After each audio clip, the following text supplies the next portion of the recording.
Bonjour à tous, ici Estelle. Aujourd'hui, nous allons au Sénégal pour découvrir presque tout sur ce magnifique pays d'Afrique avec Brigitte. En effet, Estelle, je suis présentement au Sénégal, dans leur capitale, Dakar. On peut voir beaucoup de gens derrière moi, car cette région a un peu plus de 2,6 millions d'habitants. Vous pouvez aussi observer un baobab, qui est l'arbre représentatif du Sénégal. Maintenant, nous sommes avec Inaya, qui nous parlera d'un événement marquant. Bonjour, la Maison des Esclaves est située sur l'île de Gorée. Ici, des gens étaient vendus. D'ailleurs, Nelson Mandela était une victime de cette horreur. Oh, je ne savais pas qu'il avait été prisonnier de cette maison. Quelles étaient les conditions de vie là-bas? Ceux-ci étaient maltraités et vivaient l'enfer.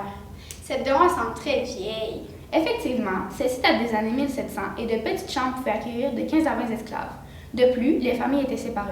Comment a fini cette histoire? La plupart se jetaient à l'eau avant de se rendre à leur destination en bateau.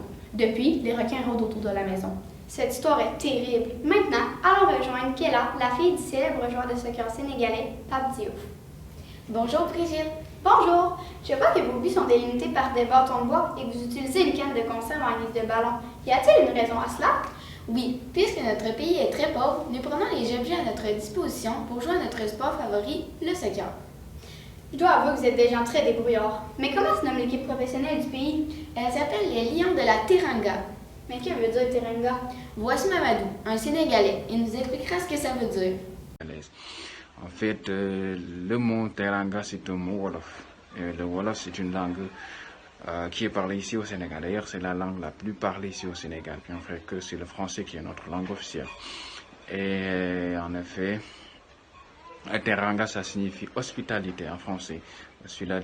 Hospitalité, c'est le fait de bien accueillir les gens chez soi. Par exemple, si vous venez du Canada ou dans un pays étranger, vous résidez ici au Sénégal, vous venez ou visitez le pays, la première chose que vous allez remarquer, c'est l'hospitalité des Sénégalais, la teranga des Sénégalais envers les étrangers, parce que vous... Maintenant, nous sommes avec Aïdara qui nous parlera de la culture sénégalaise. Ici, plusieurs fêtes sont célébrées, comme la Tabaski, qui est la fête la plus importante du pays. Cette fête consiste à acheter un mouton et l'égorger. Dégoûtant! De plus, les Sénégalais dansent aussi régulièrement. Les femmes vont montrer leur style de danse.